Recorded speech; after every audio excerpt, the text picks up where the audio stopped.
বন্ধু তাইলে তো বিয়ে শাদী করতে হবে, বিয়ে শাদী করার দরকার তো আছে না নাকি? টাকা পয়সা তো কামাইতে হবে নাকি? টাকা পয়সা ছাড়া যেমন দাম নাই, টাকা পয়সা ইনকাম করতে হবে।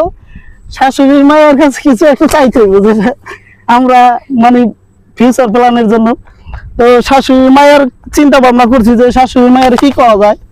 শাশুড়ি মায়ের লগে একটু ভালো মন্দ খায়া ফিটফাট ঠিক মতো রাখতে হইব।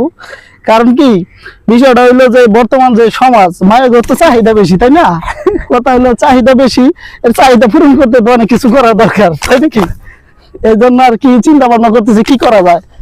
ফেসবুকে একটা পেজ খুলছিলাম, তো দেখি এখান থেকে কিছু করা যায়নি। করা গেলে যদি বইয়ের চাহিদা যোগান যায়, যেটা আমি বলতেছিলাম আর কি।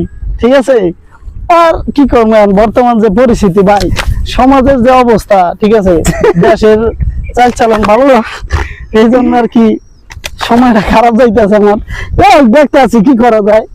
তো ভবিষ্যৎটা আল্লাহ যদি দেয় উজ্জ্বল একদিন হইব, সমস্যা নাই। এই জন্য করতেছি, যে আল্লাহ ভরসা, দেখে একটা কিছু করা যায়নি। তো সবাই দোয়া শাদী করবা, ঠিক নাকি? ঠিক আছে, ঠিক, হ্যাঁ কথা ঠিক আছে না? ঠিক আছে, এটা কইছিলাম। তো চিন্তা ভাবনা করছি যে একটা নিজেই একটা কারখানা দিয়ে মালিক হয়ে যাই, তারপরে 2-4 জন শ্রমিক খাওয়াবো, শুধু শ্বশুর বাড়ি থাকা নাকি?